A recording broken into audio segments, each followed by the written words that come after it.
And we're back with another episode of the Lakers Fast Break podcast. It's Gerald Glassford coming right back at you here for the Lakers Fast Break. Pop Culture Cosmos, where we cover the latest news and trends in pop culture each and every week, twice a week, wherever you get your podcast. What's up, Bess? How you doing?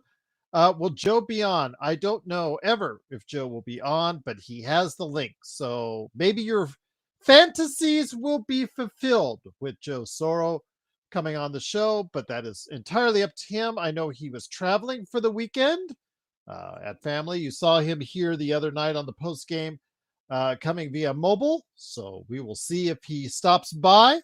Oh, there he is. Yes, in 10 minutes. Yes, there you go, indeed. Yes, I'm doing okay, Beth. Of course, Lakers win tonight. That always helps the thing out as far as what's going on this weekend. But once again, it is the Lakers Fast Break. Truly appreciate you joining us. Make sure you like and subscribe.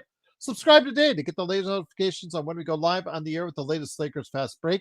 I also host the Pop Culture Cosmos. We're going to be dropping the latest Pop Culture Cosmos a little later in the morning on Monday morning as Josh and I recap the entire box office hits and misses for Thanksgiving Day weekend. Plus, we'll also be talking about an interesting article that Variety brought up as far as the top 100 comedy films of all time. We're going to see what we liked and some notable names not on that list. So we'll talk about that on the show as it will be available to you probably around early afternoon, available wherever you get your podcasts. And although you could wake up early in the morning, 7 o'clock in the morning or ish around when I record it on YouTube Pacific time as well. But also as well, of course, don't forget what we do right here with our good friend at Drip Show Shop on Instagram and Twitter. I was talking to Tuff during the game, and he was letting me know he is going to be following at Drip Show Shop on Instagram, Twitter, and then sending him a message because he has something in mind in regards to a great gift that maybe Drip Show can go ahead and get as far as taken care of for him. So if you want something like a pillow, look at the quality of this Kobe and Gigi pillow right here. Absolutely tremendous. You see behind me, you've got Luka and you've got Kobe right there behind me on the canvas art. Let me just move out of the way. Come move out of the way. I think you can see it now. Right. Oh, no, you can't. Right there. Try to move out of the way. There you go. There's the Luka right there for you. That canvas art, that kind of quality can be put out there for you through at Drip Show Shop on Instagram and Twitter. Don't forget, he does hats, t-shirts. I know that Joe has a couple t-shirts that Drip Show's made. You see him wear the hat in the Dodgers motif that Drip Show has already put on there. You see the poster when John comes on from Lakers Corner. Go ahead and make sure you are part of what is all about as far as a great holiday gift for my good friend at Drip Show Shop on Instagram and Twitter as well. Don't forget DBSH, Daniel Berry Sports Highlights. Yo, don't forget he has a lot of good stuff going on his channel as far as highlights are concerned from the Major League Baseball, NBA, NFL, and more. So go ahead and hit him up there as well and like and subscribe. Don't forget our good friends as well, the Joe Soro Experiment on YouTube and the Joe Soro Experiment on playback.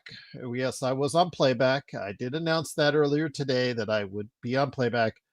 Going to give it another shot.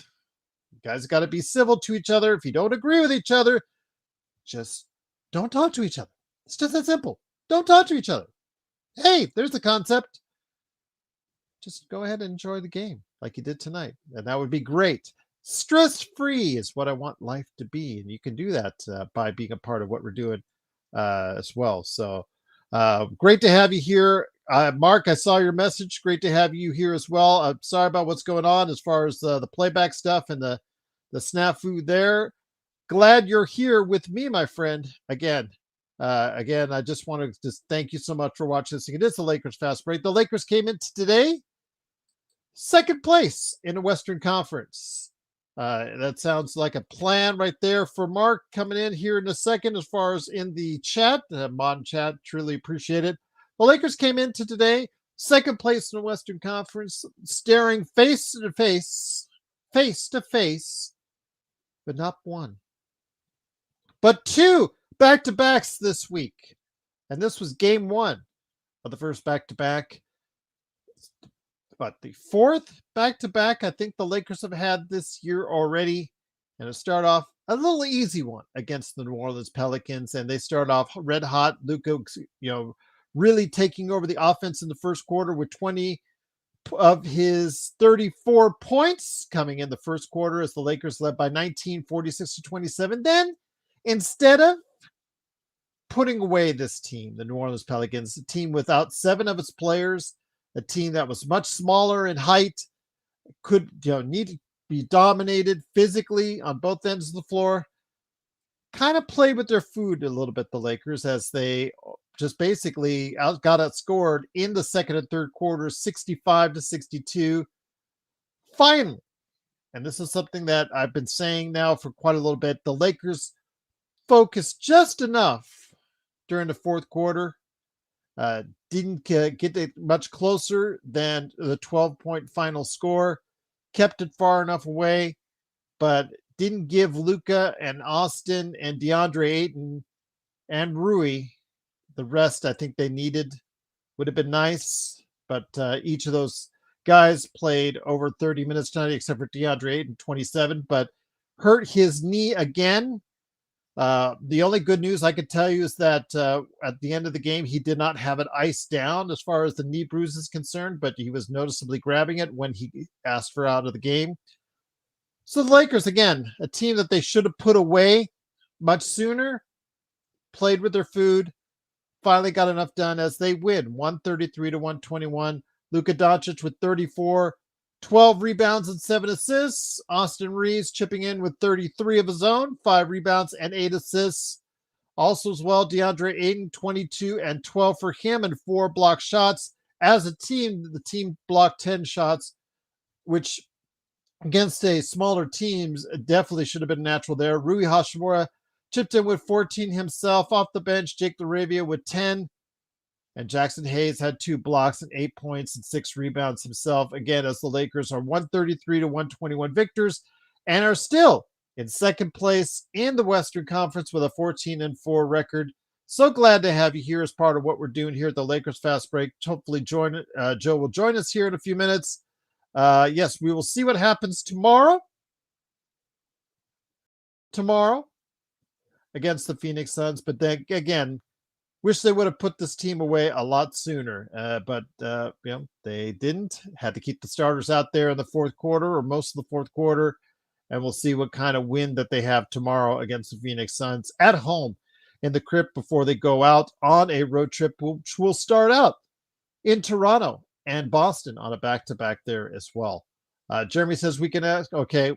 All right. Let's focus in on the game. The game. It's all about the game, not practice. The game, guys. The game. It is, of course, the Lakers Fast Break. The Lakers are now in second place in the Western Conference, but good to have you here, Jeremy. Good to have you here, Best. Of course, good to have you here, Mark, Joe, and Craig. Great to have you here, Sports Baby. What's going on, my friend? Great to have you guys here. It is, of course, the Lakers Fast Break. DBSH, always great to have you here as well. Of course, it is the Lakers winning. Of course, tonight, again, victory was never in doubt, and nor will I say it was. But it would have been nice to put this team away so that Luka and the Lakers could have given themselves a rest with Luka. And, of course, Austin Reaves getting 30 minutes of playing time instead of 37, 39 minutes of playing time like they played tonight. And, again, we'll see if that adds up tomorrow as they face off against the Phoenix Suns tomorrow. But, again, solid game once again from both the leading scorer in the league and somebody that's right near him as well in scoring as far as Luka Doncic 34 and Austin Reaves 33. No LeBron in the lineup tonight and no Marcus Smart as well. Hopefully they'll get those guys back. Marcus Smart has been ailing with the back spasms, but the Lakers did win 133-121. 7 straight wins and second place in the Western Conference, 15-4. They are 15-4 on the evening. Once again, good performances all around. But again, it would have been nice if they had put this team away a little bit sooner just for rest purposes. Jeremy says, thanks for being you, Joe. Okay, thanks for being you, Joe. Thanks for being you. Again, it is, of course, the Lakers fast break.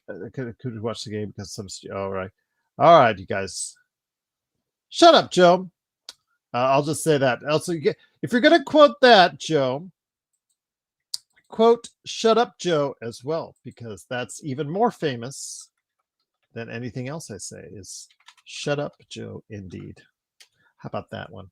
Put that one on a t-shirt there. There you go. Shut up, Joe. All right. I like that. Has a good ring to it, I think. Shut up, Joe.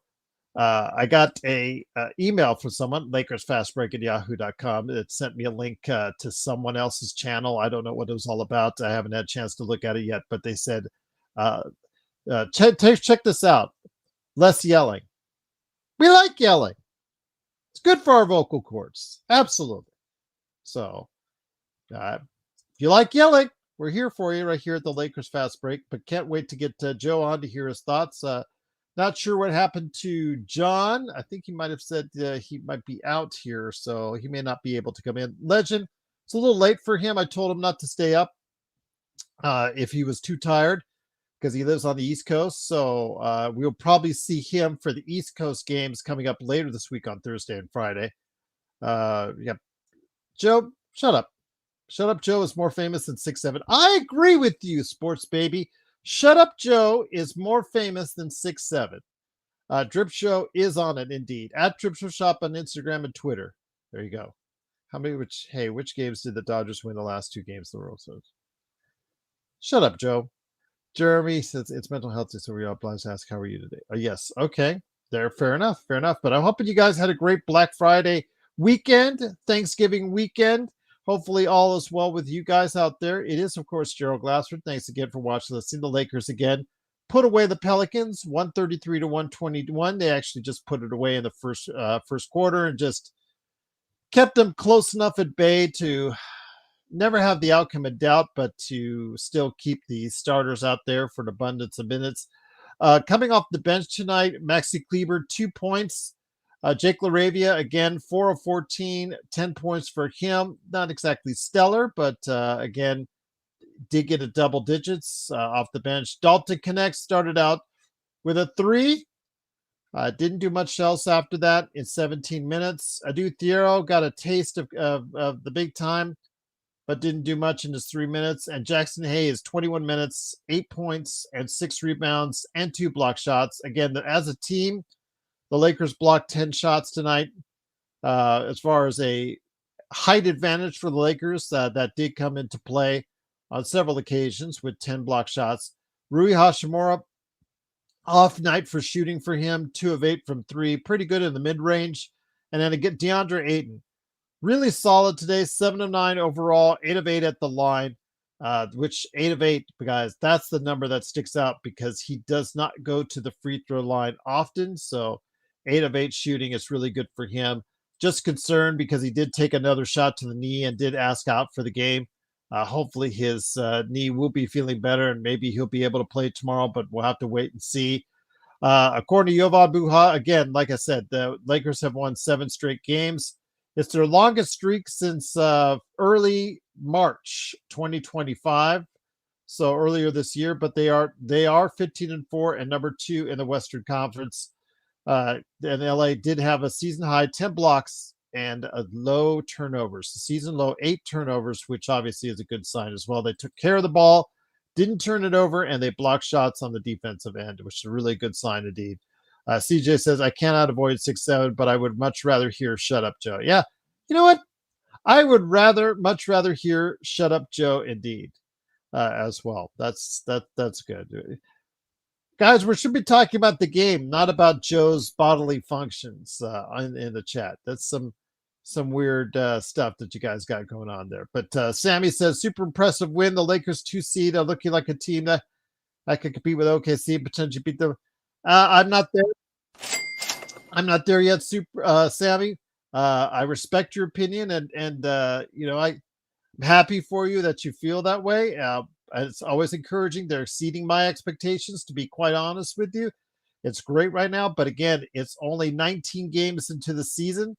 I want to see how this looks towards the end of the season before you start making evaluations on that, or before I start making evaluations on that.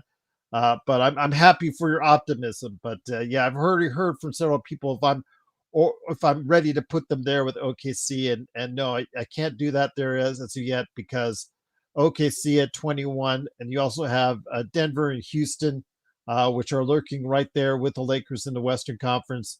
Those two teams match up quite well with the Lakers, and so again, I want to see what's going to go on. Is there going to be trades that are made? Is there going to be a move that's going to be made? But we will see. But again, everybody should be highly encouraged by the Lakers and their 15-4 start. And here's someone who is highly encouraged by the start as well. It is the smart, wisecracking part of the yelling team Yeller, because I guess you and I yell a lot, and John does too, I guess, because that's what we got in the email. Said, here, try this channel, less yelling. I said, that's great. We like yelling. It's what we do. It is, of course, my good friend indeed, the Haitian. Are you still the Haitian sensation, my friend? Okay, I didn't know if you're going to keep that moniker for this show. Remember, I identify as the Haitian sensation. If you don't accept it, you are a bigot. Oh, I accept it. I just want to say, make sure, when you play for the Haitian want to team. clear that up. When you play for the Haitian team. Yes, I will be playing for the national Haitian team in bobsledding. Oh, that's next year. Yeah, that's right. That's next year. Winter Olympics is right around the corner. Thank you so much for the super chat, Intel Wild. You're the man. I truly appreciate it. He said we need another trade to get us better. Dalton, Kleber, Vando, and Gabe or the first. Please, Rob. If I'm a GM on the other end, Joe, what do you say? Okay, let's say I'm just Rob Plinkin. I'm calling you, and you're GM on the other end. Saying, okay, I want to trade you Dalton. What do you give me for Dalton, Kleber, Vando, Gabe, or the first? What do you give me for all those expiring contracts, Vando and Dalton?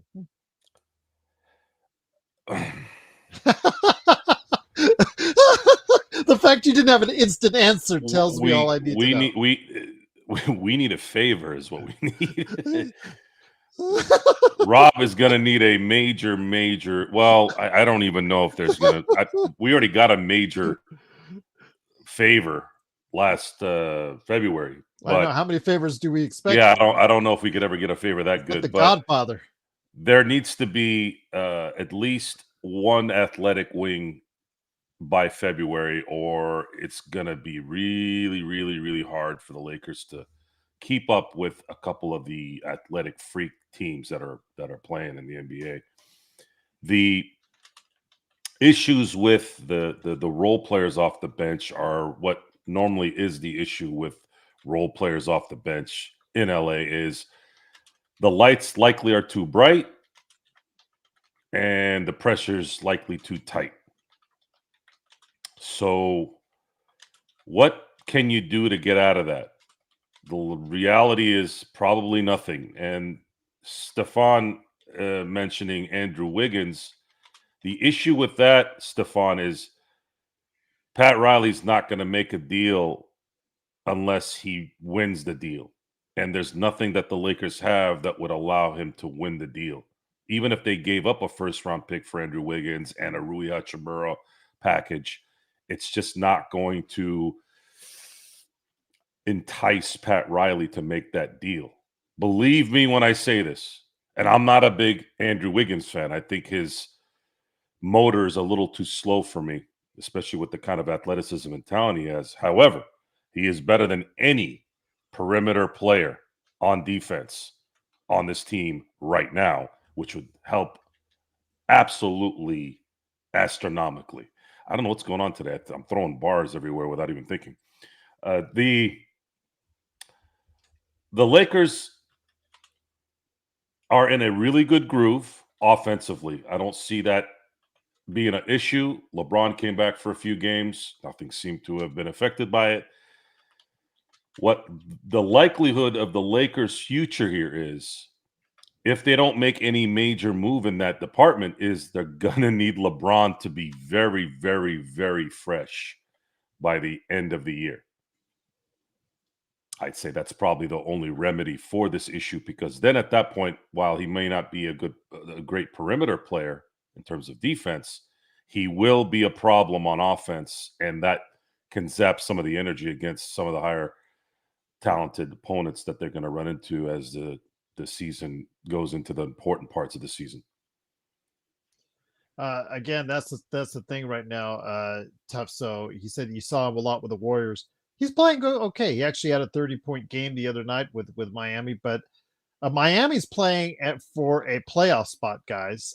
They're playing for a high seed themselves, so it's not like they're ready to give away one of their better players on the team just at the drop of the hat, just for some expirings. Again, Gabe is Gabe, and then also as well Kleber as well. These guys by themselves are not very attractive, and their salaries, their expiring salaries, are only between 10 and 12 million. So you have to bundle them up to try and get you to where you need to go.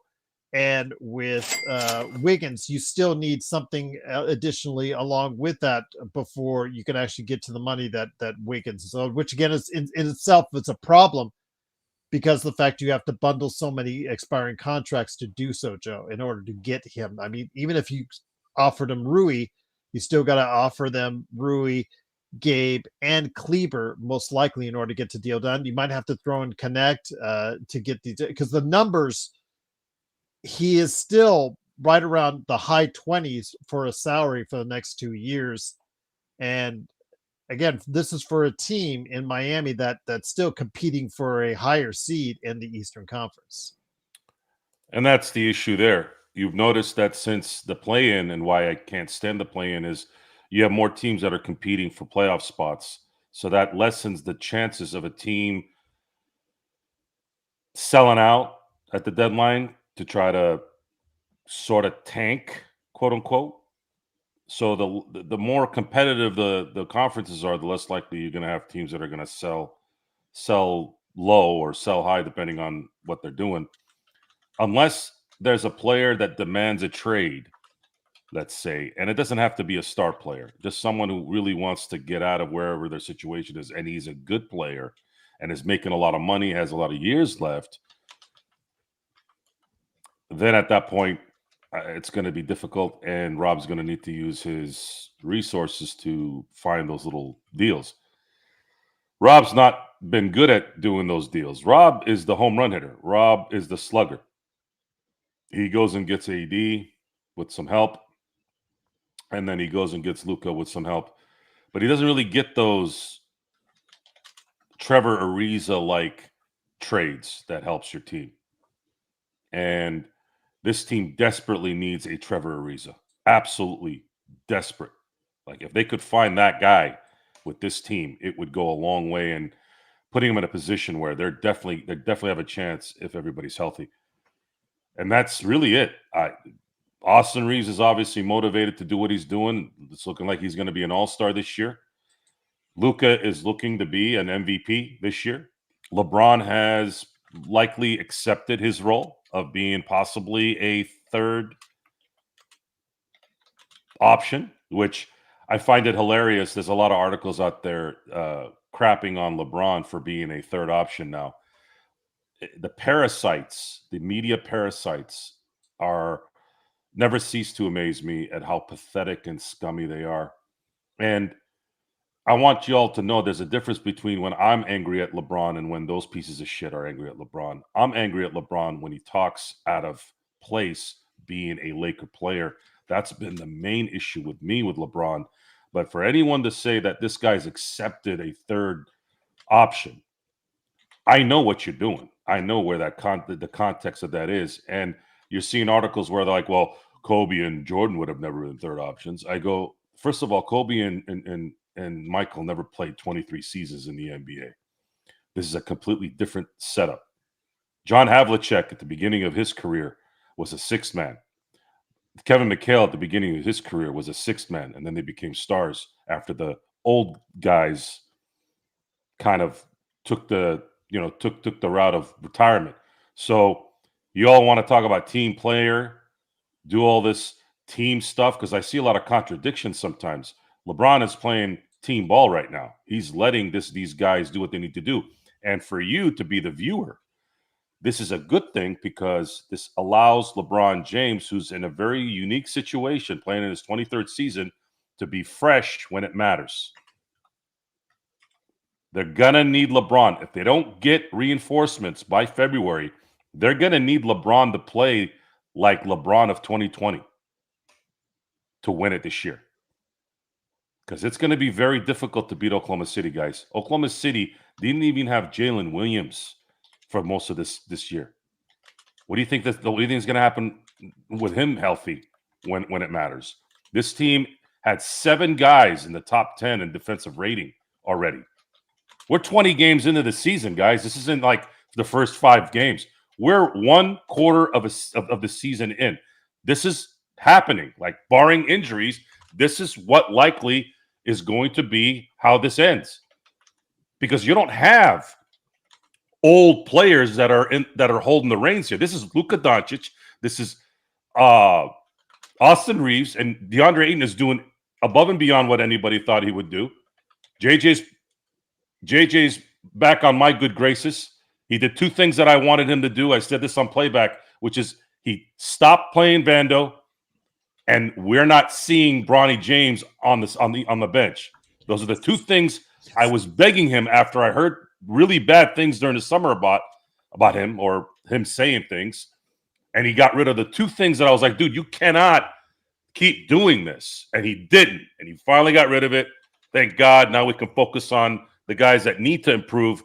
Jake LaRavia, Dalton Connect. Hello. If you're not going to hit open shots in garbage time, when the hell are you going to hit them? Yeah, I agree with you. I mean, LaRavia today, 4 of 14.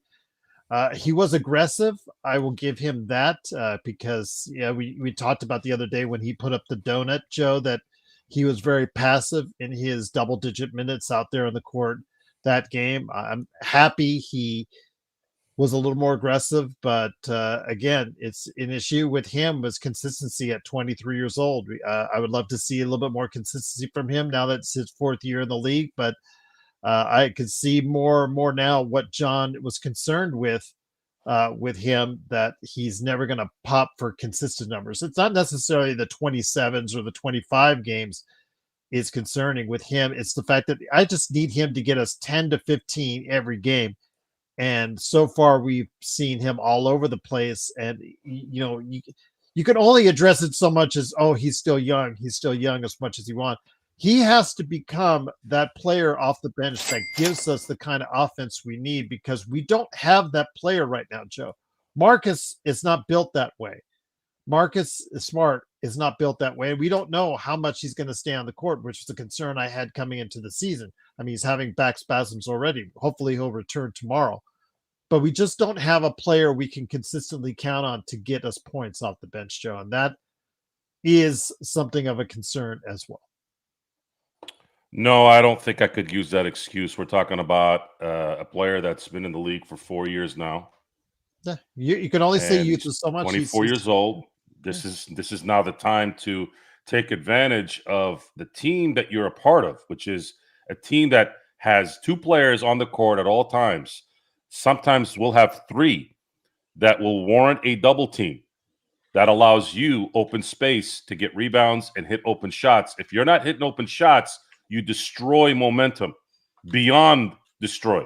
Because if you're hitting those shots, that opens up other things for those 3 guys, sometimes for sure 2. Think about that for a second. You make those shots consistently, you're going to help those 2 guys wreak havoc. If you don't hit those shots, now everybody sags off. Everybody doesn't give a damn about what you're doing, because now they're just shading to those guys. That's a problem. We can't have that. Can't have that on this team. And then now we got to wait for Austin and Luka to play hero ball the whole time, which is fine. They're young. They can do that in the regular season, but that stuff's going to be hard to do in the playoffs. So it's a lot of waiting right now for the guys that need to start getting themselves right. We're 20 games in almost.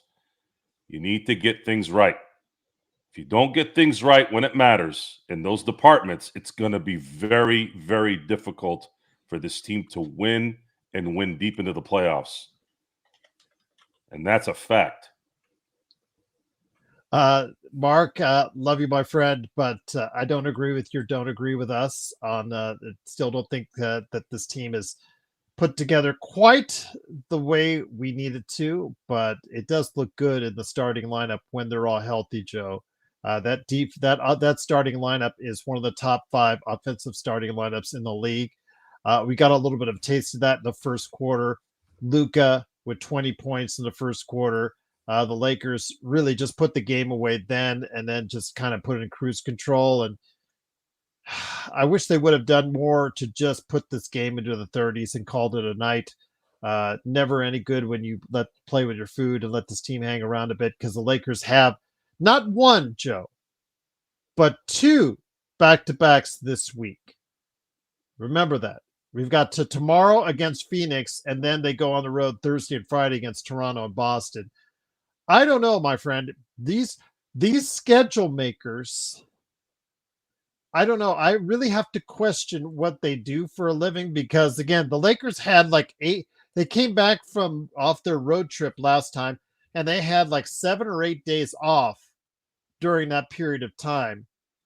And yet they've managed to go ahead. By the end of this week, Joe, they'll have 5 back-to-backs already under their belt. I think 5. The Lakers have 5 or 6 back-to-backs, what we called earlier this summer when we first looked at the schedule, that they have 5 or 6 back-to-backs all season. And again, they've already played. By the end of this week, they've already played 5 of them.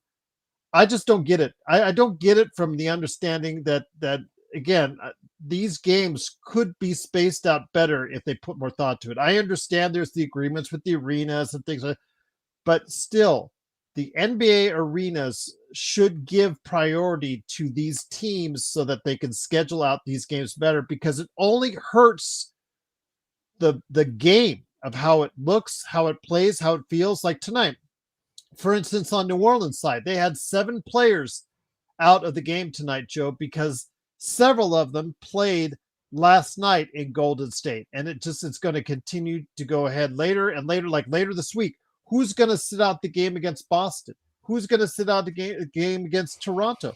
Again, these are the questions we have to ask, because this is the way that they're going to continue to do it unless they get something fixed with the schedule. Well, I don't have a problem with going back-to-back at home against New Orleans and Phoenix. The Lakers have been excellent on this homestand. They've dropped 134 points, 133 points a game, and they'll finish it out undefeated with a win tomorrow. And the discussion before the homestand was, if they can go 3-1, that's a good homestand, and if they can go 4-2 in the next 6 games, I know that there's a play-in in there, but I was talking about the road trip. There's a play-in game against San Antonio in between that, so I'm not necessarily counting that. Now I am, obviously, since they won the last game. But if they finish Phoenix off tomorrow and go 4-0, they are already ahead. That means they can finish that next road trip 3-3 and have it be a successful December and before they face Houston for the Christmas game. Lakers are in a very good position, and as far as getting 5 back-to-backs already, that's a good thing.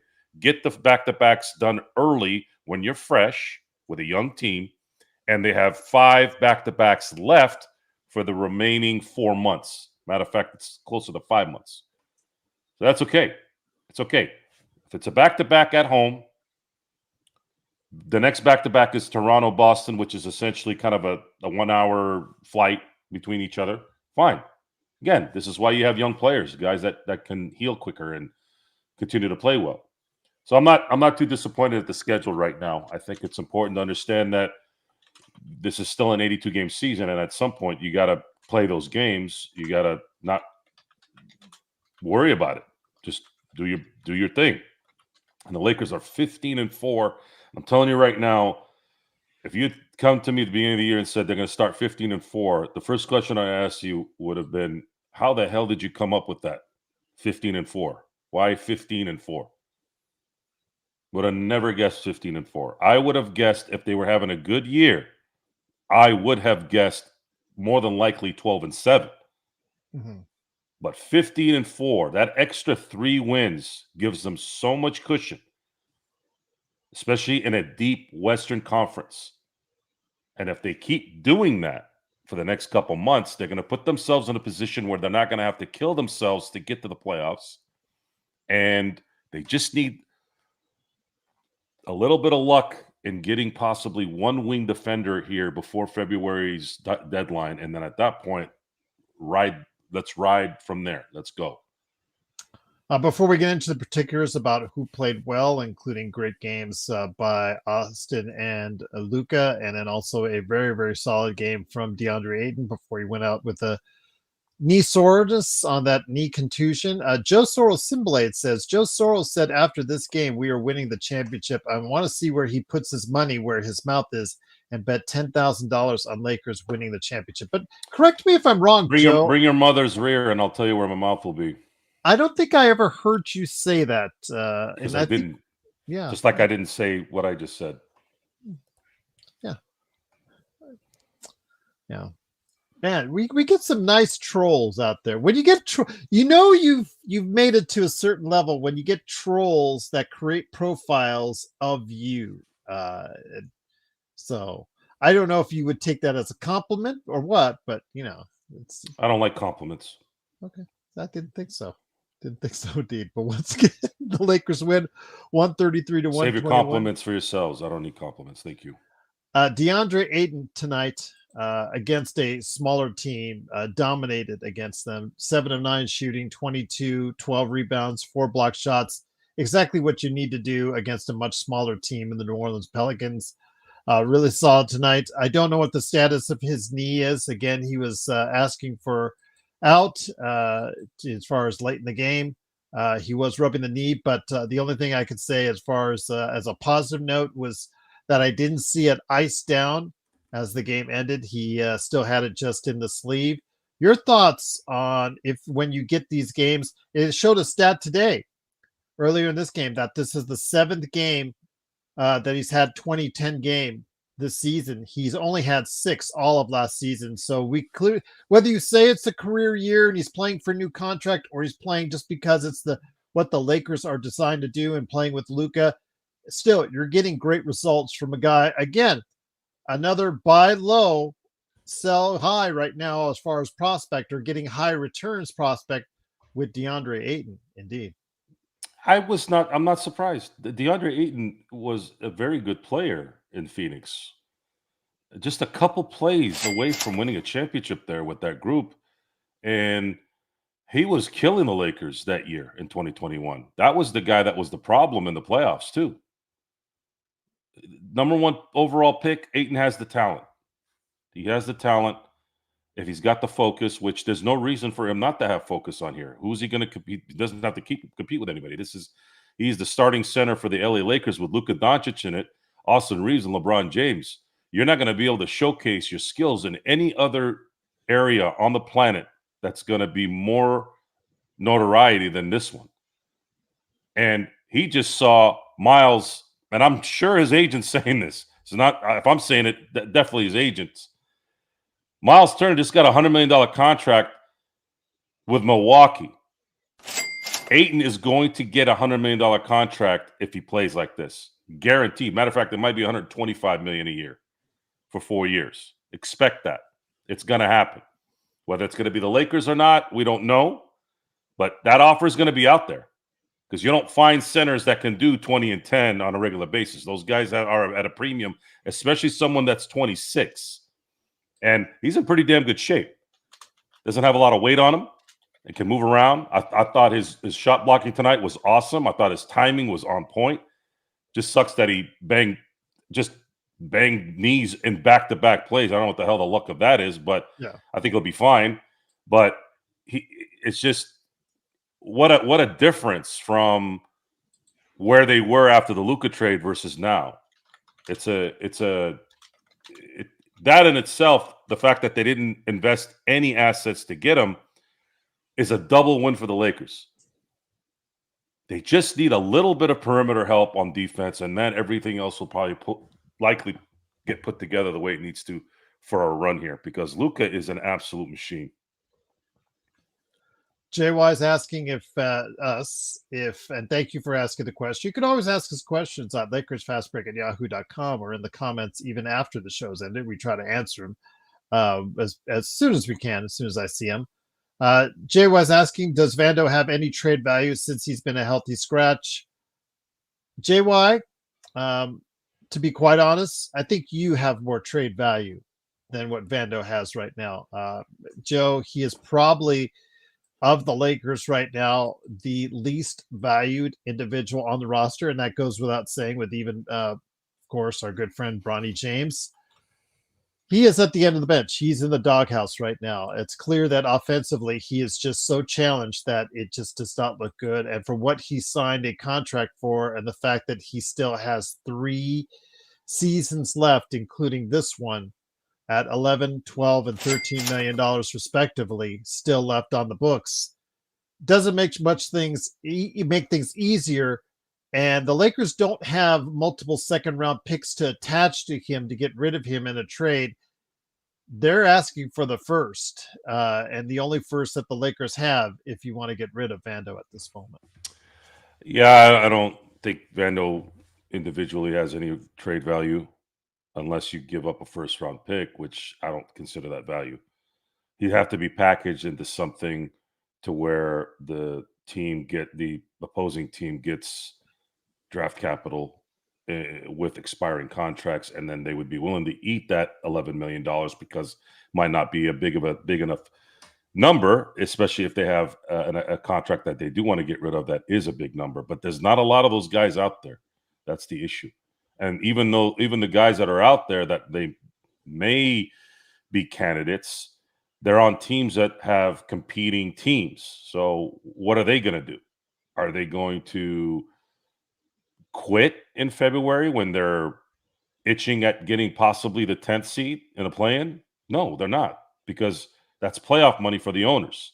They'd want to get into a possible playoff home game type scenario so that they can increase their profit margins, right? That's the whole point of this, even though we're talking about, oh, well, they want everybody to compete so the fans are interested. Well, yeah, so that they can get them to the arena. It's very difficult to get trades like this done like it used to. Plus, you have the strict CBA rules. There's a lot that's at stake here. However, now I was setting this up with good news in the end. I built up the negativity. Now here comes the positive. The Lakers have a new ownership, and there is no salary cap in assistance behind the scenes. Mark Walter has already shown that he is very good at hiring the right people to make the right analytical calls, scouting calls, communication calls, all that. I don't know if he can do it as quickly as buying the team officially a month and a half ago, but the process is already starting, and we have to wait and see if he can make something happen maybe a little bit quicker. Some assistance for Rob, some favors that Mark Walter may have in the league. Maybe Stan Kasten's old buddies. Remember, Stan Kasten ran the Atlanta Hawks in the late 80s. Now, you guys might not think that's a big deal because Atlanta didn't win anything during that time. But I will say this, guys. There was a guy named Dominique Wilkins on that team, and Doc Rivers was a damn good player then, too. And they had a lot of good players. Spud Webb was a damn good player, too. A lot of good Atlanta Hawks teams that battled the Boston Celtics in those late 80s. I'm talking playoff battles. I'm talking epic Wilkins versus Bird battles. Stan Kasten was executive of the year twice as the Atlanta executive. So he's likely going to have some connections to the NBA and the people in and around the league. We got to let this kind of play out. There's got to be something there if they choose to go a certain way. There's going to be communication. There's going to be good reputation with guys like Stan and obviously Mark Walter. So we got to let this kind of marinate a little bit. And it's nice that the Lakers are winning, so it doesn't really affect the fan base much. We're enjoying the wins. But once February hits, if we're thinking about trying to get the champs, get at the champs at the end of the year, they have to get at least one more guy, and they really, really need an athletic wing that can disrupt some things. Because if Marcus Smart does stay healthy, you'd have a Marcus Smart and whoever that player is playing with LeBron, Luka, and Austin Reaves in those small ball moments. You're gonna need those guys. Appreciate the super chats by both Intel Wild and El Rosto. Once again, the Lakers win 133 to 121. El Rosto says, Gerald, name 10 reasons why the Lakers can't compete in the playoffs this year. I didn't say that they couldn't compete in the playoffs. They just, again, compared to OKC, right now, you would have to give the definitive edge to OKC, a team that's 21 right now. For instance, with the Lakers, defense is an issue. Again, Joe addressed the perimeter defense as far as they're concerned. Lakers are also in the bottom 10 in three-point shooting as of right now. Their defensive efficiency, again, after being as high as 14th, has slipped back a little bit as well. So hopefully they'll get that corrected. Their bench has a lot of issues. Past Marcus Smart, Jake LaRavia is a question because he's inconsistent. I know Mark is in love with him, and as far as being a player that he thinks is count on, but to Joe and I, and especially John Costa, even more so, he's just not consistent enough right now. So hopefully that will correct itself. But after that, Jackson Hayes. You guys went through this as far as this last year. Oh, he looks good. He looks real good. He looks good in his spots, especially running the pick and roll. Tonight, he was the player defensively that I want him to be. But the thing is, does he do this against teams that have a much bigger guys, have better height advantages than what we saw out of New Orleans tonight? Because New Orleans is one of the smallest teams in the NBA. So how good is Jackson Hayes in the playoff run? We saw how that worked out as far as during the playoffs. Again, and the rest of the 10 reasons, you could run down the list. Maxi Kleber, he's pretty much a stiff at this point in his career. Gabe Vincent has proven to be very inconsistent throughout his Lakers tenure so far. Bronny James, Dalton Connect, these guys should not inspire any confidence in you guys as far as building a really deep rotation, which against a team like OKC and Houston and Denver is a problem. But the Lakers, they do field one of the best offensive starting units in all of basketball. And as long as you can shoot and score with the best of them, that's going to be great. I just wish the Lakers would be more efficient from behind the arc. That would really help. And hopefully Luka and AR will correct some of that, because a lot of the struggles as far as from three starts with those two. Hopefully they can go ahead and get it together and shoot anywhere near close to 36%. I think I'd be happy with that at this point.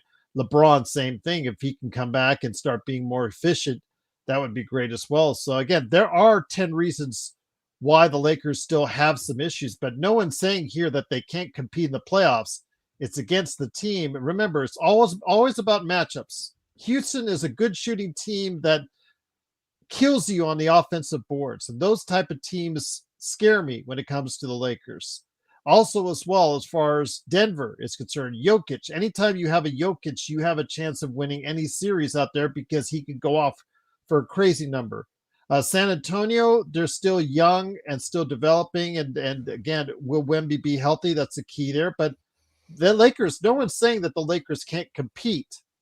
But if you guys are already, like, for instance, during the game on playback and during the chat today, people want us to go ahead and say, Gerald or Joe, the Lakers are all ready to go ahead and, beat OKC in the series. And I can't get there. I just can't get there as of yet. Again, we're not even 20 games in. We're not even a quarter of the way into the season. And when you guys start putting the cart in front of the horse, bad things tend to happen. I don't want bad things to tend to happen on this. I want the Lakers to go ahead and be able to play the season out right and be able to evaluate this team over the course of the season. And do they get help? Because they sorely need help. That bench is still weak. The Lakers had one of the worst benches in the NBA, and it caught up with them in that first round of the playoffs. As you saw, they ran out of gas. If the Lakers run out of gas this time around, it's not going to be any prettier. So they need production from the bench. And Marcus Smart, if he's healthy, is someone I think we can count on for good defensive minutes. Laravia is all over the place, so I don't know where he's at right now as far as the evaluation is concerned. I just don't, I'm not totally off him like John Costa is, but I'm not totally sold on him like Mark is at this point. So again, that's 7. And then of course we've seen and already had a taste of Jackson Hayes and what that's all about. It looks great now running off the pick and roll, but how will he be defensively when you need him the most in those tough games in the playoffs? How will it look for the 10, 15 minutes we need from him? And like Joe says, if we get more defense around the perimeter, somebody who can hit a shot from the outside, and maybe another person to go ahead on along the front line, that would really help this team go a long way to be more confident for me to say that they can compete very highly in the Western Conference playoffs at this point in time, at that point in time. Yeah, it's. But thank you for the super chat, Roaster. Truly appreciate it. By the way, OKC, and I'll say this, Nick T, if the Lakers win on the 10th against San Antonio in the NBA Cup and the OKC wins their matchup, both those teams will have, Lakers and OKC have home games on the 10th. Then they will meet each other in Las Vegas in the semifinals of the NBA Cup. Go ahead, Joe. So Jay-Way's asking, are there any Jordan Goodwin type wing defenders the Lakers can pick up like last year? I don't know. But I remember they had to give up Jordan Goodwin to get. I will say this. The Lakers will have to get. The Lakers are going to likely have to acquire what they need.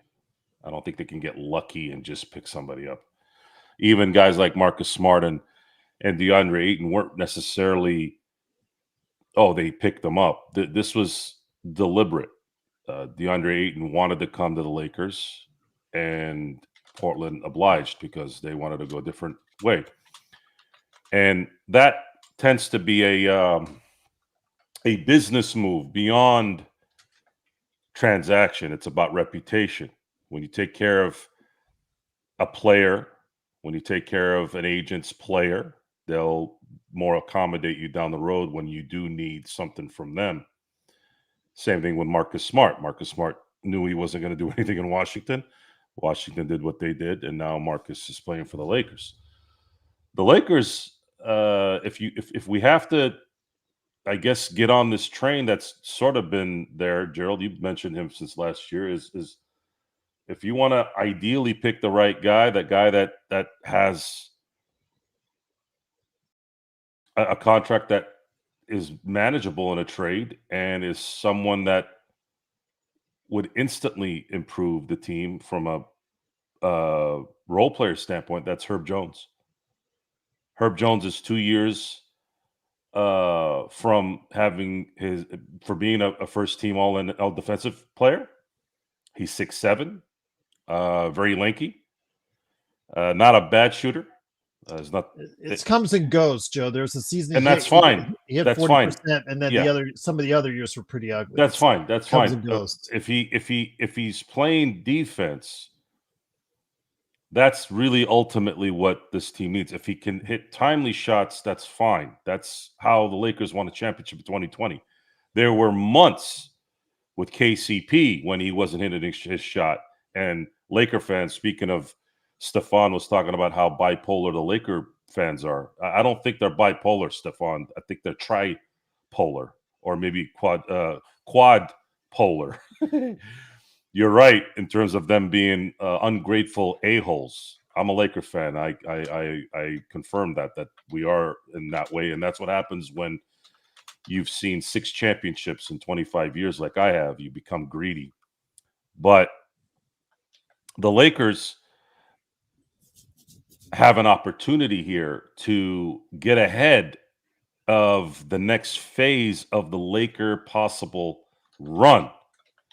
They will have to get someone like that to solidify this particular roster. Because imagine this. Imagine having DeAndre Ayton, LeBron, Herb Jones, Austin, and Luka. Now you have a big who can distract. You saw tonight he was pretty good at cleaning up some things down in the paint. And then you have a perimeter wing who you can sick anyone on. The Shai Gilgeous-Alexanders, the Trey Youngs, whoever. Anyone that's a star right now in their prime that can score on you at will, right? And then you have Austin, you have Luka, and then, of course, LeBron in spurts. That right there is honestly the best team you could put together. And then at that point, if you're talking about bench help, well, you got Marcus Smart, who you can match up depending on the team that you're playing against in replacement of, I don't know, you could take Austin out for rest for 20 minutes out of that game and put him in and sick him on somebody with a Herb Jones in there. And then in some cases, I know it's not going to be a lot during the playoffs because all you got to do is spread them out. Jackson Hayes, you saw he was effective a little bit, but then as soon as New Orleans spread him out, he was rendered kind of useless. He cannot play in a spread opponent. He can't. It's just he doesn't have enough game to deal with that. He needs more half court, slow type atmosphere. Otherwise, not going to be able to get those rollouts, to get the alley oops from Luka. He's not going to be able to just kind of kick it down over there and wait for things to happen. He's just it's just the way of the NBA now. That they spread you out. Once they get a field for bigs starting to do their thing, they're going to spread your ass out and make you guard them 23 feet away from the basket. And unfortunately, that's not Jackson Hayes' game, and it never will be. So I wanted to mention the name, and even though we've mentioned it here before, but I think I've read recently that there's a lot of people that are now saying the name.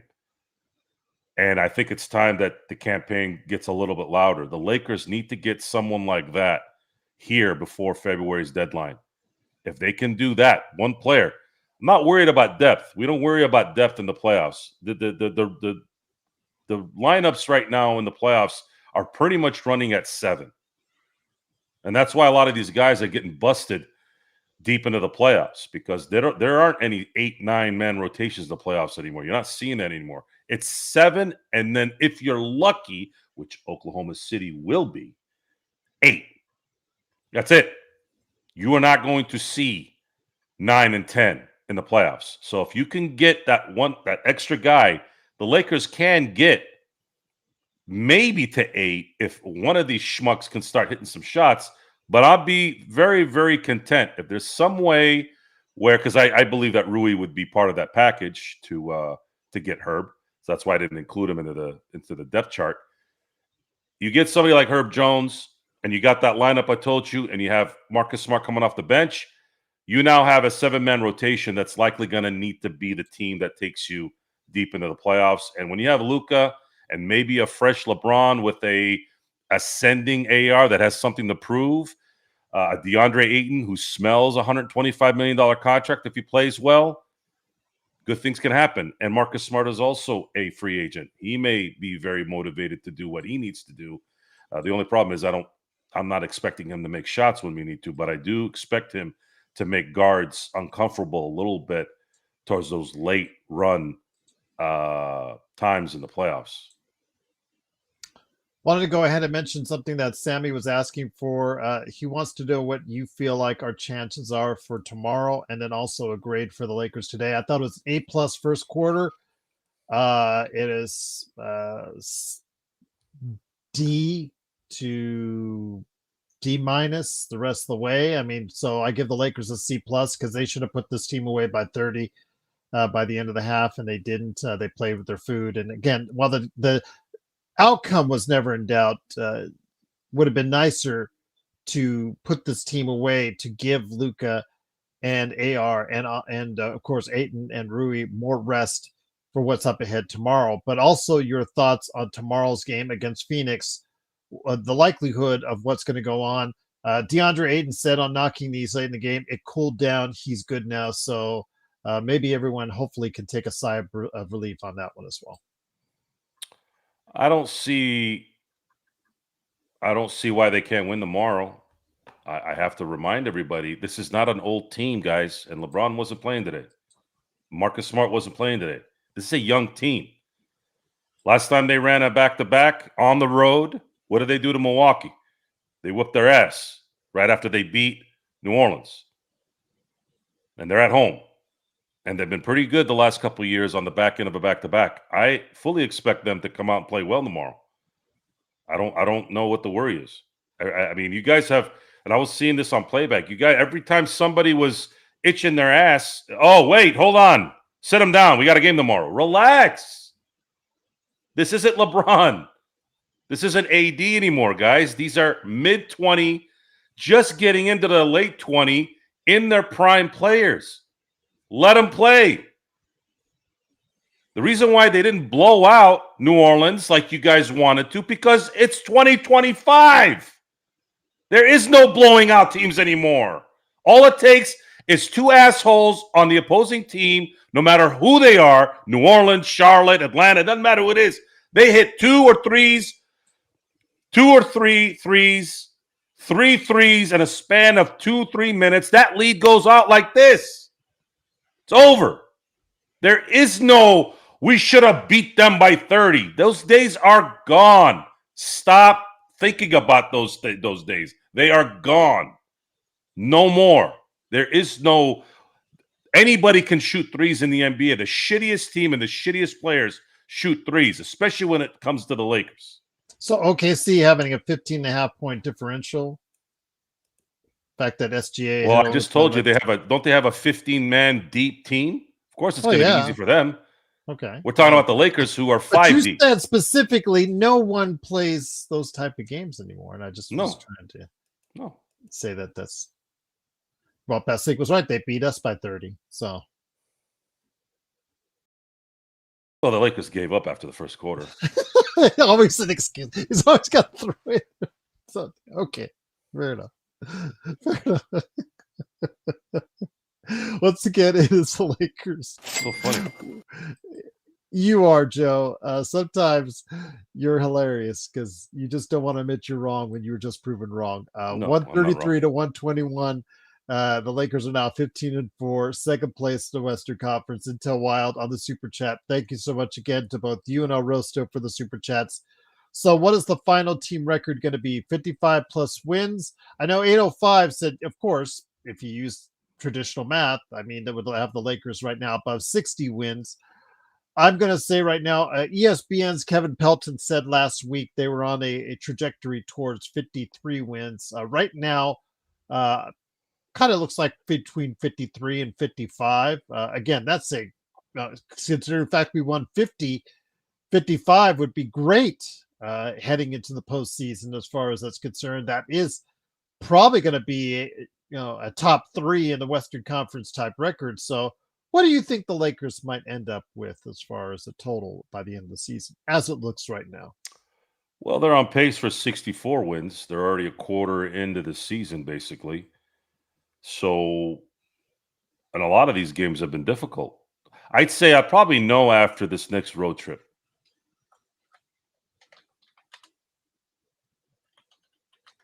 (58-24) could be a possibility. They would need to go the entire year without a major injury. That's feasible. They'll still be behind Oklahoma City because Oklahoma City is going to win 60. The Lakers stay healthy all the way through. I could see them staying in the 2. And then crossing your fingers to see if they can make a run at Oklahoma City, if they can get past the first 2 rounds. Because I'm not afraid of Denver. I'm not afraid of San Antonio. I'm not afraid of anybody in the East. Not with Luka playing the way he's playing. And if LeBron can get right. So you're not concerned at all with Denver or Houston? No.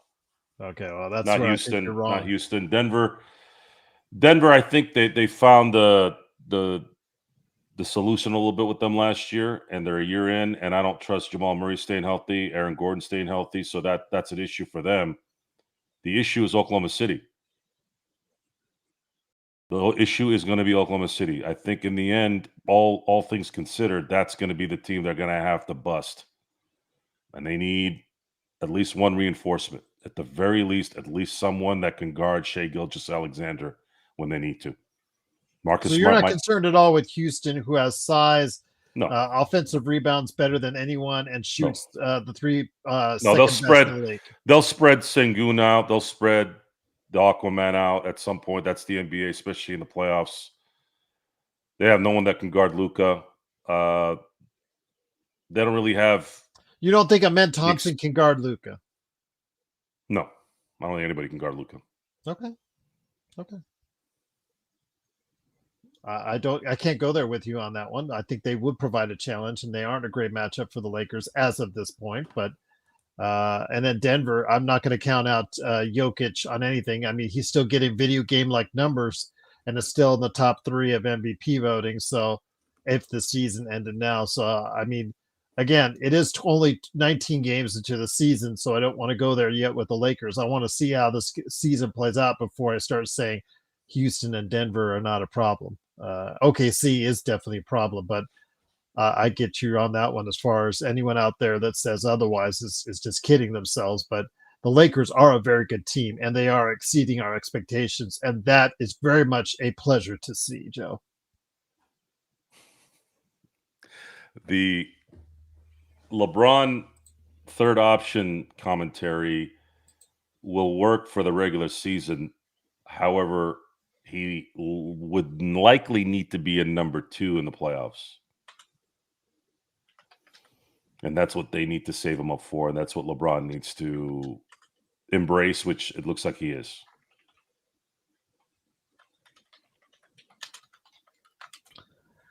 Joe. Oh, Joe, indeed. Yeah, you've been proven wrong by me many, many times. And I love saying it. It's all right here on the intranet on YouTube. No. Yes. Maybe once, a long time ago. No. Can't add 1,000 to that. And then that's closer. So we'll go ahead. Yes. And I just proved you wrong tonight. No, you didn't. Yes, I did. Yeah, I did. Nope. Yeah. Well, no, I just type it in there, JSJ. It's cool right now. I don't need to say "shut up, Joe" to Joe right now because you just shut up to Joe on the chat. I don't need to say "shut up to Joe" in person. He hasn't said anything yet that I want to say "shut up" to, so it's good right now. It's good. It's all good. It's all good. Oh, again, we're not yelling at each other. Again, he had a emails. Said, "Hey, try this channel. They don't yell on that channel." I said, "Well, we like yelling. People like us yelling." Sometimes when we have arguments, valid arguments, we both feel passionate certain ways, we like to yell. John Costa and Joe Soro, when they argue over who's the GOAT, they like to yell, and the audience likes the yelling. So, yeah, that was an interesting email. Again, hopefully I'll get around to checking it out, but again, they need to take pointers from us on how to entertain and inform the audience right here at the Lakers Fast Break. And I'll just leave it at that, Joe. You finished? No, 805 says Lakers will never be a great defensive team. You know what? Right with this current lineup, I would agree with you, 805. But then again, what Joe was saying about getting another 3-and-D wing, but for me as well, getting more size underneath as well might alleviate some of that. But I understand that you got to admit, though, guys, Luka and AR at times, even during today's game, they played good defense. They played okay defense this season. They've been times that they've really gone out and provided something for you on the defensive end, Joe. I don't know if it'll be that effective in the playoffs, but they have tried more during this season than, especially in Luka's case, than I have seen in quite some time from them. No, the Lakers need an all-defender player. That's why Herb Jones is a name we brought up. Someone that would coexist with this current team in terms of age and experience. We're talking about another player that's hitting his prime, 27 years old. Someone that's already established in the part of the game that the Lakers desperately need. So imagine if you got Marcus Smart at the guard and you have Herb at the wing. it will matter in a close game at the end of a game. It will matter immensely. And he's extremely lanky and long, which means when Luka starts to get that pick and roll, starts to draw that second defender, whatever, you just throw that puppy in the air and Herb will slam dunk that son of a gun. It's the player I think that works perfectly with this team. Well, 805, they will want our first. We only have one first that we can trade, 2031. They would probably want one or more expiring contracts in exchange, so they could have their pick. If they want Rui, but maybe that would be the trick or do the trick on that. Or could they accept, a package that might include a Gabe or a Maxi, and then you throw in a Dalton Connect and a first?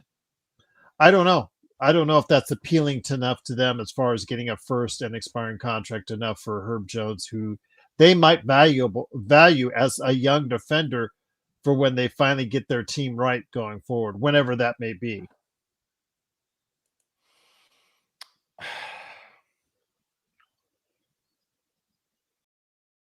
Will the Lakers have to, if it's a straight up trade, will the Lakers have to take on a contract that New Orleans is trying to get rid of? Oh yeah, absolutely. I.e. Jordan Poole, i.e. DeJounte Murray.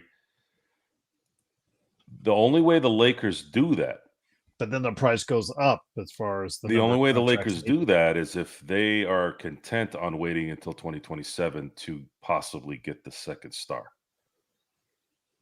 Especially if it's someone like Jordan Poole. His contract runs out in 2027. Does New Orleans then? Yeah, absolutely terrible contract. But you don't necessarily have to play. You have to look at it from a standpoint of, does it mean they got it? Again, it's going to be hard to match contracts, even though Herb isn't making that much money this year. He's only making, I think like 14 million. So who was that again? Herb Jones. Yeah, I believe you're right. But when you look at the expiring contracts that the Lakers have, they could probably get. I think it would take 3 teams to get that trade done correctly. And while we don't want Jordan Poole, if I had a proposition for you to say, look, guys, do you really feel that this team has a chance to win a championship this year? Honestly, let's say yes. Let's say you're an eternal optimist. Yes, we have a very good chance to win a championship. Why? Because you have Luka Doncic that just hit his prime square. Austin Reaves is doing his thing. He's going to be an all-star. LeBron is there. He's going to be right at the end of the year because he doesn't have to kill himself, which is very true, by the way. You have Deandre Ayton, who's a legitimate legitimate starter at the center position who can put numbers together when you need him to. And you have a couple of veteran players in there that you can use. Okay. So all you need now is someone that can play some defense, and maybe Jordan Poole can throw a couple of baskets for you here and there. He is a champion, right? Mm-hmm. I don't like his contract. I don't obviously like the quote unquote attitude he's shown the last few years, right? But if you can get what you need, and you just have to eat something for an extra year, do you risk it? This is a classic scenario where you're a genius if it works, and you're the worst GM if it doesn't. But think about that for a second. You're calling, and there's articles, guys. There's articles everywhere right now. Please call New Orleans for Herb Jones. Call New Orleans for Herb Jones. Why? Because he's making $14 million this year. One of the more bargains of all bargains for a guy that was a first-team all-defensive player. Now, what is the answer if they come back and say, we will give you Herb Jones for a first-round pick, very little after that. We'll take a couple expiring and Rui and blah, blah, blah. But you have to take Jordan Poole's contract. That's the ouch. It's the ouch, but you have to ask yourself that question. This is the wing player that you need desperately to have a chance at winning this year. Do you make that trade? I'm not asking for an answer, but that's the question you want to ask yourself. If you're sitting there and you're Rob, and you know you are a wing defender away from really being a problem, because again, we have to factor this into the equation now. We don't know if Oklahoma City will make it health-wise. There are players on that team already that have struggled staying healthy. Jalen Williams is one. Chet Holmgren especially. What if Chet gets hurt? Forget about SGA. SGA is probably going to be fine. Knock on wood. I don't want him to get hurt. But Chet has been shown that he does have problems staying healthy. If he's out, their defense drops dramatically and their whole team concept. Now that opens the door, guys. Now imagine, are you thinking about that horrible contract for an extra year and a half? Well, to put it together, if you had to do a trade, you would have to calculate up to $50 million in salary to match that. Again, I feel that any trade that happens is likely going to need a third team. There's just no other way that this is likely going to work. The Lakers on their own with the players that they have. This is completely when I said face to face, I didn't mean that in terms of the. It would be like a 4-for-2 trade. Correct. You can't. There's somebody out there that will facilitate that. There's no doubt. I think both a dance partner. Yes. And what was that last trade? That was like a 6-team trade. Yeah. Was it what was the Miles Turner one, right? And then ended up being like 15 teams doing a trade, right? They only really need a third. They daisy chained it all together to right. Some cat gymnastics. Yeah, exactly. If I had to say honestly, just thinking out loud and just throwing it out there, obviously, I'm thinking it's going to be a 3-team trade. The Lakers would send Rui and maybe Gabe Vincent or whatever expiring contract, a first-round pick, share it with a third partner, and then New Orleans is going to say, take on Poole, and we'll give you Herb Jones. I think that to me, if I'm looking at it from an objective standpoint, I would say that is likely going to be the offer. If Rob can somehow not have to deal with that, then all power to him. He did it with the Luka trade by not giving them Austin Reaves. So who knows? Maybe that third team does a favor for the Lakers and sends New Orleans a really good player or an unprotected pick or whatever that helps facilitate it. But the Lakers need that kind of player here. And the basketball world is sort of already trying to speak it into existence. And I think it's a good one because the youth, the resume already, and LeBron is just going to be better for it in the end while Luka and Austin hold the fort. Once again, it is the Lakers Fast Break. It is Joe Sorrell, the Haitian sensation from Simblades with a Y.com, and also the Joe Sorrell Experiment on YouTube and also playback.tv. And also it's me, Gerald Glassford. Thanks again for watching, listening. Please like and subscribe. It helps out the channel so much as well if you can do that. And don't forget, we've got tomorrow night's game on playback. We had a good night, a very calm night, no fighting. So it's a good thing to see as far as the game. So I'm looking forward to doing the same tomorrow against Phoenix.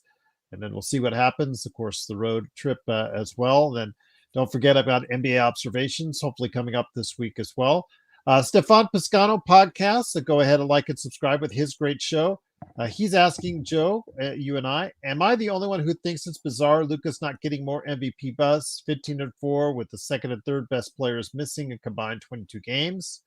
While averaging 35, 9, and 9. I mean, he's considered the top 3, Joe. I mean, I don't know what more can you ask? All three of those players. If you gave the MVP to any one of those three, I would not argue with you. If you gave it to SGA, they're 20-1, and he's one of the major reasons why, being the only player that's consistently played every game for them and at a high level. I would not argue with that. If you went Nikola Jokic, who's leading the league in rebounds and assists, I don't know. I wouldn't argue with that either. And Denver's playing great as well. And of course, the Lakers. Luka's averaging 35, 9, and 9 on it, and he's now played enough games, I think, to warrant serious consideration for a top three as well. It's clear the MVP race is between three guys. And you're right, Stefan. He should be getting a lot more buzz than he's getting. But right now, you can't go wrong with any of those three names mentioned, Joe. It's a little too early, and it doesn't bode well for Laker players to get MVPs anyways. It takes the perfect storm for them to win it. There's never been a Laker MVP that's won an MVP that wasn't a 1 seed in their conference. Mm-hmm. East Coast bias aside, it's just what it is. Magic won in 87. Magic won it in 89 and 90. All 3 years they were the 1 seed. Shaq, the 1 seed in 2000. Kobe, the 1 seed in 2008. Kareem, the 1 seed in 1980. It's just not. Those guys in Ohio, in the Ohio area, the central areas, and the East Coast areas despise the West Coast and usually don't vote. The only sport that I've seen the MVP rightfully given year in and year out, and it makes sense, is baseball. Baseball doesn't fall in love with narratives, or they don't get voting fatigue. That is the most insulting thing I've ever heard when it comes to voting for players for awards. Voting fatigue. How do you earn that? How can you sit there and tell me someone earned something when you voted for them because you're tired of giving the MVP to somebody? That person should have their voting rights destroyed and never given back. So who is the, and this is something I have yelled at and preached for how long? Don't complicate the fucking award. Most valuable player of your league. To me, that means the most valuable player of your sports league. It says it on the fucking award. Best player. It's an individual award. It is not a team award. There's a reason why teams have team awards. If you want to give the team award to Austin Reaves, cool. Team. Yay. Because that probably means he's communicative and he's great. And hey, he really helped the team. It's a team award inside the team. Yay. The MVP of the league needs to be the best player in the league. If you had just stuck with that, you'd never have a problem voting for the MVP. Because then Michael Jordan would have won the MVP 10 years in a row, like they did in hockey with Gretzky. He won 9. You know why he won 9 in the 80s? Because he was the best fucking player in hockey. That award is an individual award. Give it to the best player. Who is the best player in the NBA right now? That is how you should vote. And right now, I don't know. I don't know. Jokic is a freak, and so is Luka. I don't know. But LeBron, how about LeBron? Let's use LeBron as an example. Derrick Rose won an MVP in 2011. Come on. Karl Malone in 99. Karl Malone in 97. Okay, I'll give Karl 99, but 97? Come on, dude. Really? Barkley 93 over Jordan? Nash over Kobe? Nash over Shaq?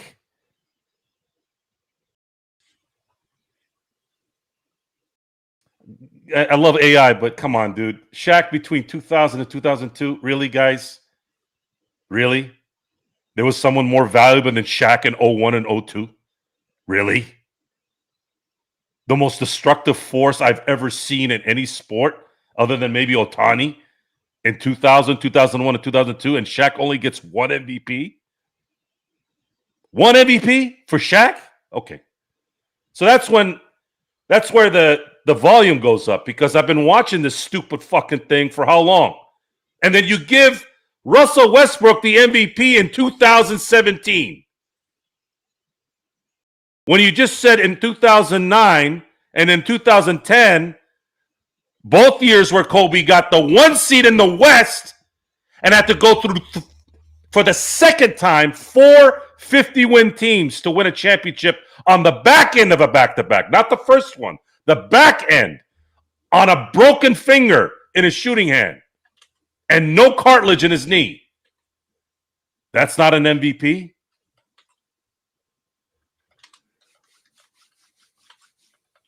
Where are these voters? I'd love to talk to them.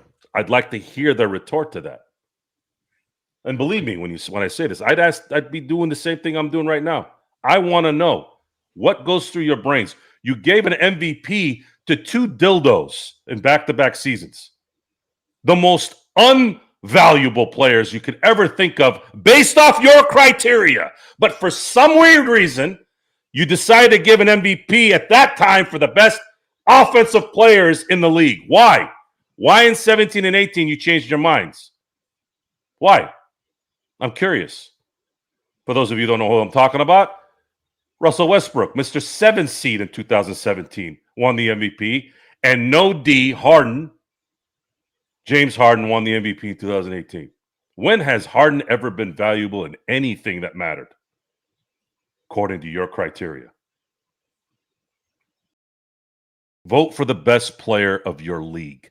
That's what that fucking award says. The best player in the league that year. Stop complicating it. Stop looking at seedings. And that's my button on that. Oh, but Joe, no yelling. No yelling. You said that. I didn't say that.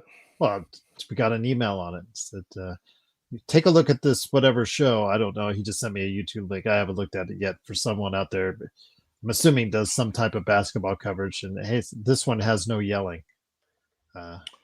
Well, for what it's worth, Chris Mad Dog Russo has made a 40-year career yelling. Very good point. Stephen A. Smith makes how much every year? He screams. I don't know if he really yells. Well, when you get past a certain octave level, is there really a difference between yelling and screaming? I believe there is. Okay, I just wanted to make sure. There's a guy that's yelling at you, and then there's a guy that's just screaming, and that's Stephen A. Smith. Okay. All right, fair enough.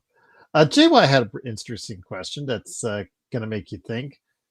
When was the last time an all-white backcourt led the league in scoring as a backcourt? Which I'm assuming the Lakers, and I don't even have to look this up, the Lakers probably have the highest scoring backcourt in the league with Luka and AR. When was the last time you would think that an all-white, again, just saying it, just by JY, it's just answering his question. I'm not putting anything into that or anything like that, so don't at me, anyone. I'm just reading the question, but it is a good point. Who was the starting shooting guard for the Celtics when Bob Cousy was playing? I knew you were going to go back there because that's where my mind immediately went to. Was it Havlicek? Havlicek was a 6-man, or was Havlicek? I think Havlicek was a forward. No, Havlicek was a forward. I don't think he wasn't a scoring guard. Sure, I thought Havlicek was a guard. I thought he was a guard. I'll look up his basketball reference on that.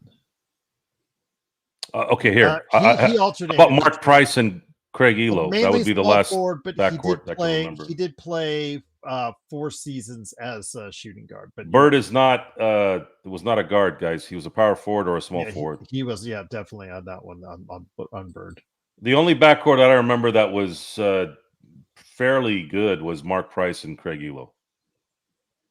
I don't think they led anybody in anything. No. Larry and Danny Ainge. No. Danny Ainge, did he ever have a 20-point season? You know what's what would have been interesting, but it wouldn't have happened because if Luka was still there, they wouldn't have gotten the pick. But if you had Luka and Cooper Flag in the backcourt, that would have been a legendary backcourt. That might have rivaled Steph Curry and Klay Thompson, which I'm gonna just throw they're the best light-skinned backcourt I've ever seen. Yeah, I don't think we need to go any more into this than necessary, and I'll just leave it at that. But yeah, it's yeah.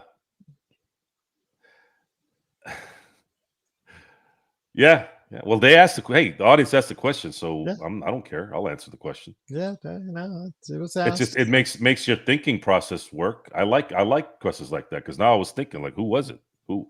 It likely was probably the backcourt of Bob Cousy and whoever was the shooting guard then, because that team had 7 Hall of Famers on the team. There was only 8 teams playing at that time, 7 sometimes. So we'll have to go look back. I'll go look. I don't think there's an official statistic for that, but I'll go and look into it and maybe have an answer for you guys on the next show. And speaking of MVP race, Best League, our own Best League, has created a site, mvprace.top. That's mvprace.top. Go ahead and take a look at it today. And yes, I saw the banner, and thank you for adding a banner of the Lakers Fast Break on your website there, Best. I'm very honored and appreciate you. You are the best. Yes. Until Joe gets mad at you and calls you worst league. No, he's been the best lately. Lately. Keyword is lately. What? Lately. We're not always at our best every day, Gerald. I know you think you're perfect, and you live in this perfect world, but we have our you're best the one days, that brags all about and that. we have our worst days. Of course, not me. I don't have bad days, but I'm not talking about me. I'm talking about in general. People. I'm far from perfect, my friend. Yeah. I didn't say I was perfect. I said I don't have bad days. You got to pay attention when I say things because you're imagining things with, I've been proving you wrong 486 times. Actually, a lot more than that. So increase that number. But you're the maybe one once. You're the one who just said I thought I was perfect. So I don't think I'm perfect. So you spoke for me. So. Yeah. Weston Goodrich. That's a good question. Good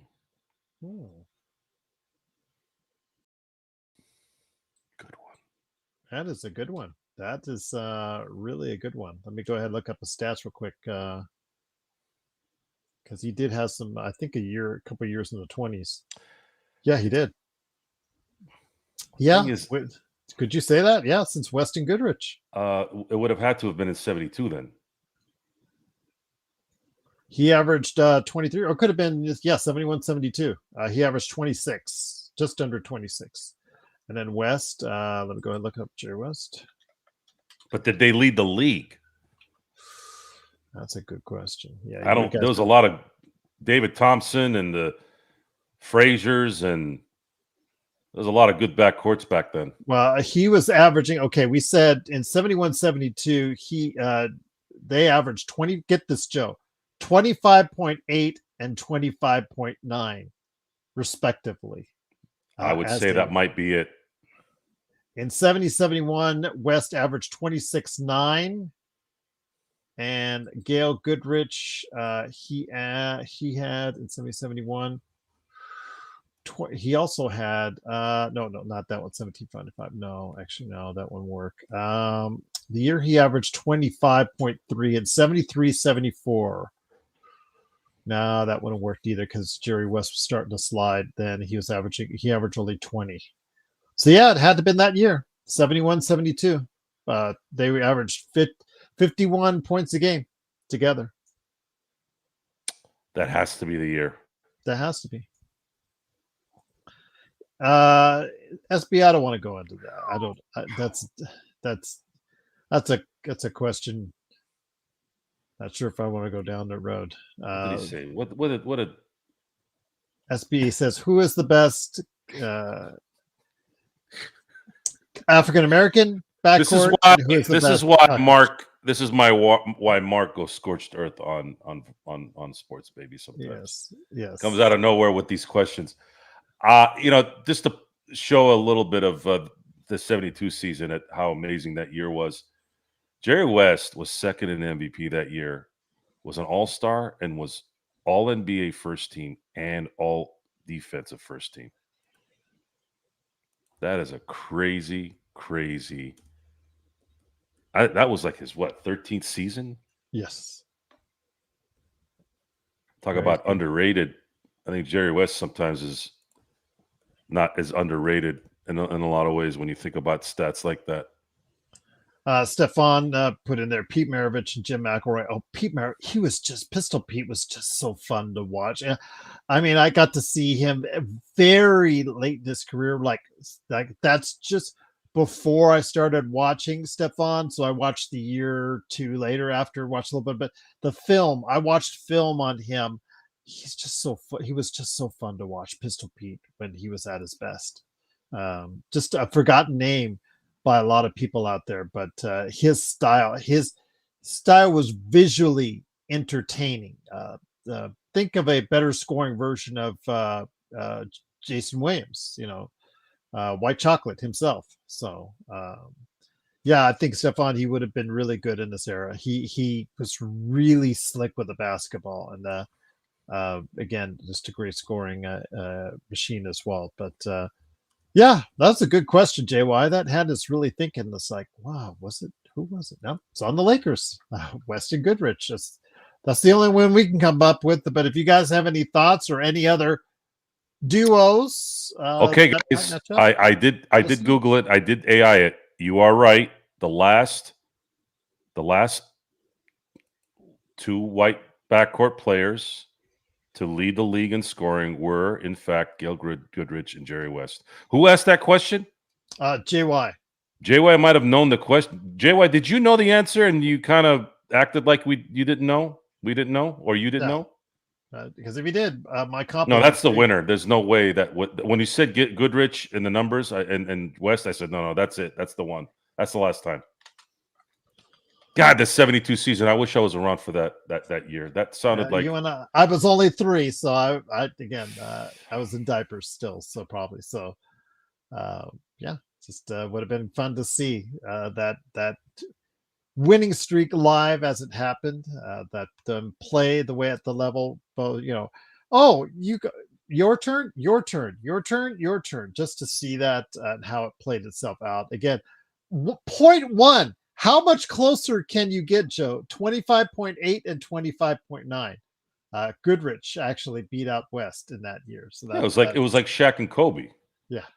So that's just amazing. That was a great question, JY. That was probably one of the best we've ever had on the show. So great indeed. But speaking of questions, I do truly appreciate all the great questions that were included in the super chats and all the great stuff that you guys put out there. Once again, it is the Lakers winning 133-121. The Lakers play tomorrow against the Phoenix Suns. But Joe, it's been a great episode. You had a lot of great interaction with people today.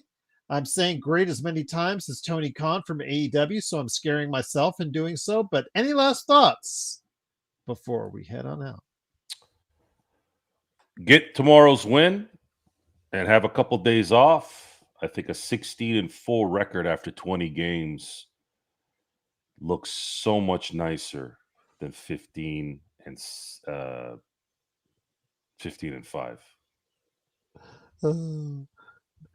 We talk about it. We give the chat, the world's best chat that's out there at the Lakers Fast Break, the highest. My dumb neighbor gave me like 13. Oh yeah, see that's exactly what. And good. Sports baby just gotta. Yeah. It's controlled chaos. Yes, indeed. I love it. I mean, you can't get this entertainment everywhere else and anywhere else, because the thing is, we're the best at it right here for Lakers entertainment. And I get letters saying, less yelling. Why?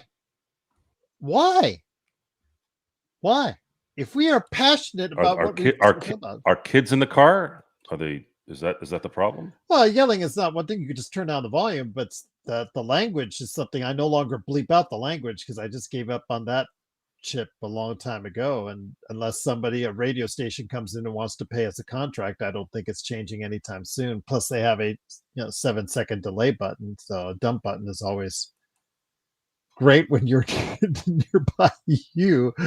But Stefan says you got to let us know what boring show they were. I'll look at it right now, guys. I'll look at it right now. So, and I don't want to, we denigrate a lot of the other shows as far as it's concerned. And I don't know. I haven't seen this link. I'm opening up now. If you guys are familiar with someone named Zite, he gets more views than us. So, I can't fault him too much. But if you're familiar with a Zite, let us know your thoughts on him in the comments below. But Zite, less yelling.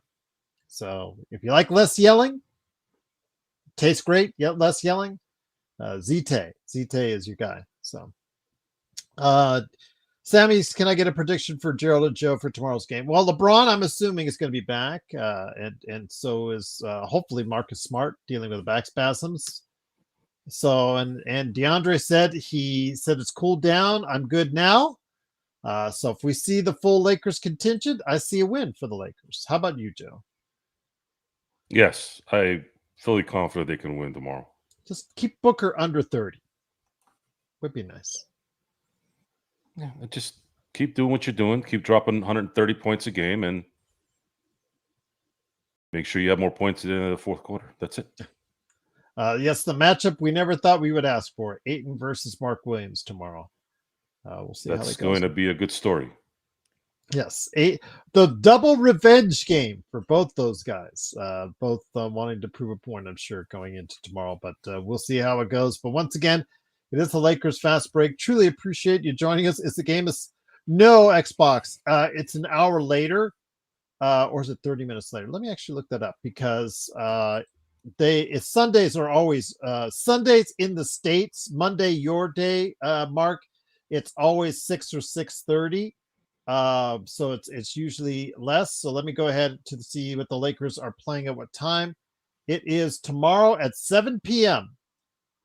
on the Peacock, Joe. So if you got Peacock out there, you got the game at 7 o'clock Pacific, or you can stop on by one of our playback channels or John's playback channel. I don't know where he was at. He probably sent me a message saying he couldn't make it at the last minute, but go ahead and check out his 3-minute report at Lakers Corner, or check out his playback, Joe's playback, the Joe Soro Experiment on playback, and then of course the Lakers Fast Break here as well. Big shout out to Tuff and Nick were on stage with me tonight. Big shout out to those guys. Those guys are pretty awesome, easygoing. They love the Lakers. Probably the antithesis of us, Joe. A little bit more animated, emotional, angry at times, yelling at times. So there you go. But big shout out to Tuff and Nick. Cool. Any thoughts on them? I mean, you've said nice things about them in the past. Nice. Good job, guys. Okay. Keep up the good there you work. go. The word from Joe is right there indeed. But once again, it is the Lakers 133-121. We'll be back tomorrow night. Oh, did we get our Christmas tree yet?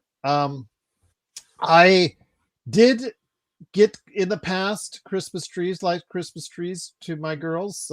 One year was eventful because they did not debug it, and I found that out the hard way. But I have gotten live Christmas trees in the past, but I'm no longer getting it. I have gone the plastic route, the fake tree route, and I do have that up right now. We put it up last week. I got to get the lights on the outside finished up because my neighbors are giving me the side eye because they've got all their what's up, and all I've got is my inflatable up at this point in time. So yeah, I got to get that going this week. Plus also here, I got to put up, I've got all the stuff for my Lakers Fast Break office Christmas tree stuff. So I got to go ahead and get that set up as well. Joe, you doing the tree? It's already done? No. Didn't think so. Did you expect the Grinch to have this done already? It's November, for God's sakes. People do it in November. I don't give a shit See? what people do. Yeah. Stay away from me.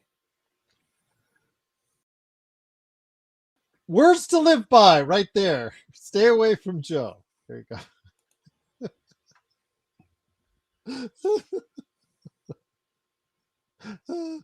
805 says Xbox, is there ads in Australia with kangaroos in? Oh my gosh.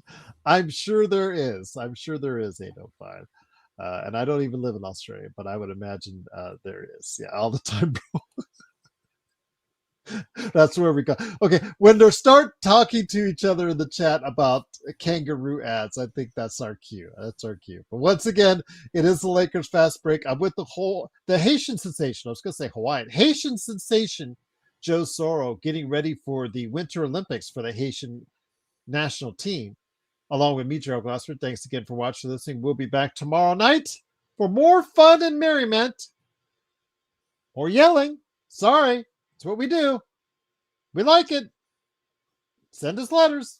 Send us emails. Keep them coming. More comments below. We still yell. We'll still yell. We don't change. We're set in our ways. And we'll see if we do any more yelling tomorrow when the Lakers play the Suns to finish off the homestand with your friends right here at the Lakers Fast Break Podcast.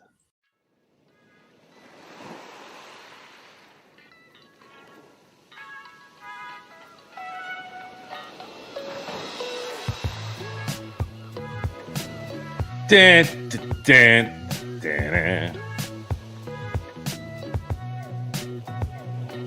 Are there kangaroos in Australia? I'm still waiting for some to pop up in my YouTube algorithm. Still waiting.